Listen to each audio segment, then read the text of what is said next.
Okay, this is going to be the tan of a bann special, or a shrimp.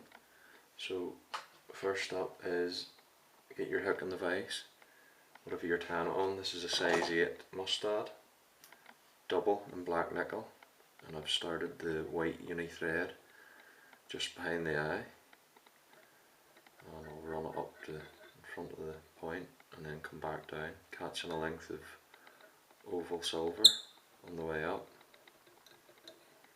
and keep the thread going down to a point where you're between the hook point and the barb.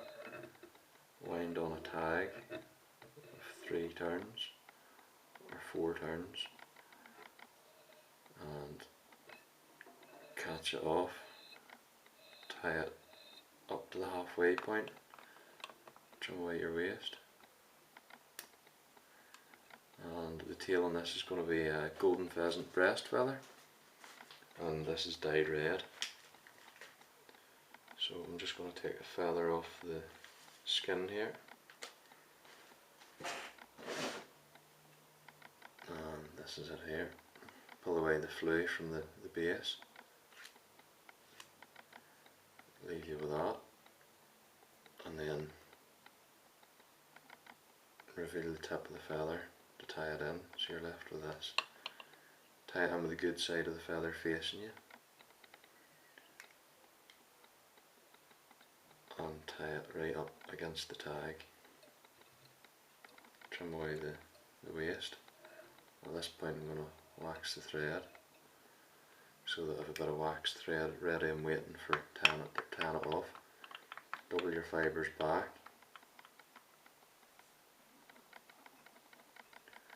pulling the back with your finger and thumb, and at the same time trying to hold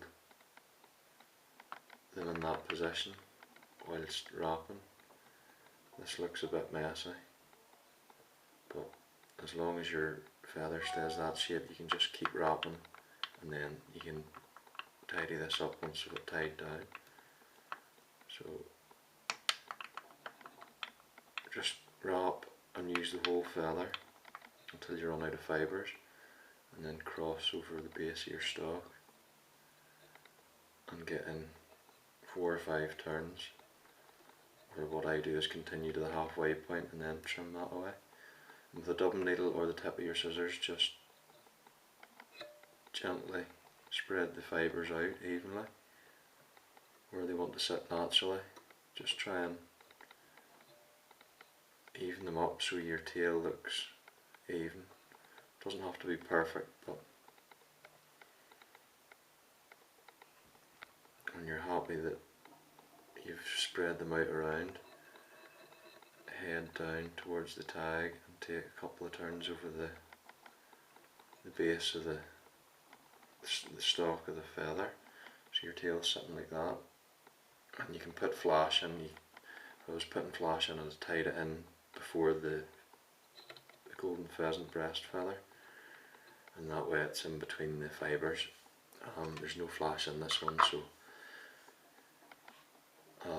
the next part is tying your fine oval silver tinsel again, and take it down towards the tail, and catching a length of,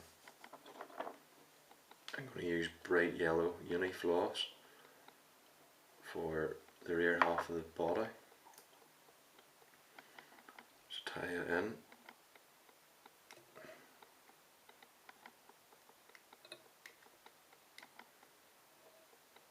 head up towards the middle point or near enough, and open your floss out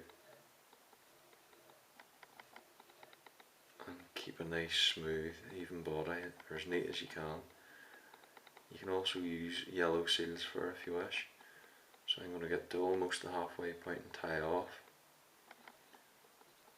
3 turns to secure it. And at this point bring your rib up, 3 even turns on the rear of the body.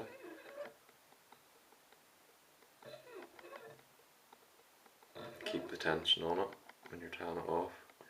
You can see that tinsel I'm pulling up is actually bending the hook slightly, It's reasonably strong, so keep a bit of tension on it and tie it down that way so your rib doesn't slip. And again, 4 or 5 turns. I like to secure everything with 4 or 5 turns. I don't like to use much less than that. So the middle hackle it's an orange Chinese cock feather. I'm just going to pull one from the cape.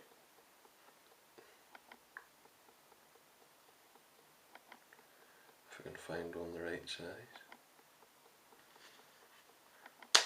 I have a new orange cape here, but I'll just see if I can get a feather off this old one. And there we go. Tie it in with the tip with the good side of the feather facing you. And trim away your waist piece. I'm going to start the fold with the back of the scissors again. So once you've the fold started, double the fibres back and wind it where your yellow body finishes. Get your first turn nice and straight and then wind your next turn tight in front of it. Keep it nice and neat. Keep a wee bit of tension on your feather. Not too much that you break it. Depends on the quality of the hackles. Some of the badly dyed ones are brittle and they snap very, very easily. So I'm just going to focus this camera again. There we go.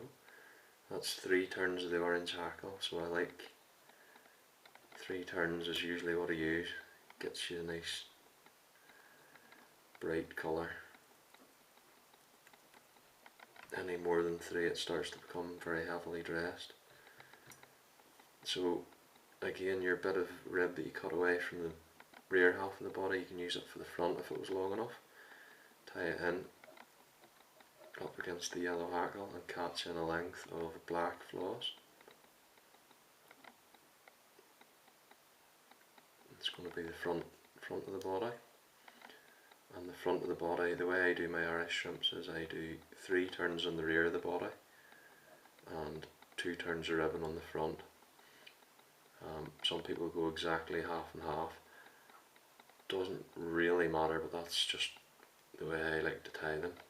So the rear half of the body is longer. And with the hackles, again, it's up to yourself. Some people tie the both of them the same size. Some people like the front longer and some people like the middle longer.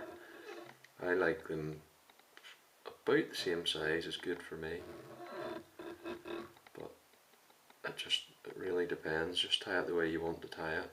If you like the longer fronts, you can go with that. So the next thing is front hackle, and it's a silver badger. Now some people would tie the jungle cock in at this point. I don't. I tie the jungle cock in at the end. I don't like to hide the feathers behind the hackle fibres too much. So get a silver badger and again tie it in with the tip. Just going to put a bit of wax on the thread. Tie it in nice and tight. And take the tip away. Just take your time. If you've any stray fibres, tidy them up as you go. Keep the head nice and neat for you. You don't want to be left with a whole load of tidying up to do at the very end. So if you keep it tidy as you go, if you can. So just double the fibres back and get your first turn tight against the where you finished the black floss, and then I'm going to wind one turn in front of the other until I've three turns on the hook. Then I'm going to come across the stalk of the feather and get 3 or 4 securing turns in. Just turn the vise up to trim that away. So once you're happy with that, tie it off and tidy it up. Next thing is a couple of jungle cock eyes.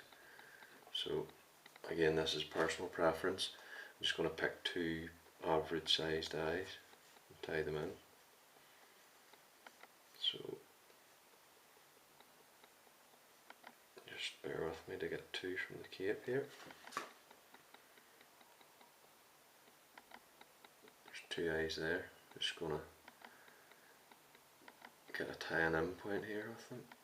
Now some people tie them in both at once, but I tie them in separately. It's just whatever you can manage the easiest, and I like to position them with a couple of loose turns. Check them for length and make sure they're sitting the same on each side. Again, position the second feather, a couple of loose turns, and at that point you can actually just move them to wherever you want. I'm happy with where those two feathers are sitting. If I'm looking down, if I'm looking directly under the top, they're pretty much even, and if you run a straight line over them, they're in the same length. So once you're happy with that, double the waist ends back and a couple of securing turns over the bases of them, and then straighten and whip finish. You can trim your jungle cock stalks after. That means everything's secure and it's not going to fall apart on you. So once you get to this stage, just pull the stalks out. And be careful not to cut the jungle cock eye. There we go. So that's it trimmed, and the two eyes are sitting nicely. The head in this is going to be red, and it's just a red Glow Bright floss. So I'm going to tighten the floss up to get it started. Just there, and just take your time, get your first turn. It's always inclined to slip, so just work with it until you're happy it's sitting right. And this is basically just 3 or 4 turns in. Trim away your waist end of the floss, and then open the floss out slightly but spin it anti-clockwise, and then I just whip finish, 3 or 4 turn whip finish, so you're whip finishing while covering any white. And at that stage, tighten the whip finish up and trim it. So that's pretty much the finished fly. That's a bann special, and put a red head on it. So thanks very much for watching.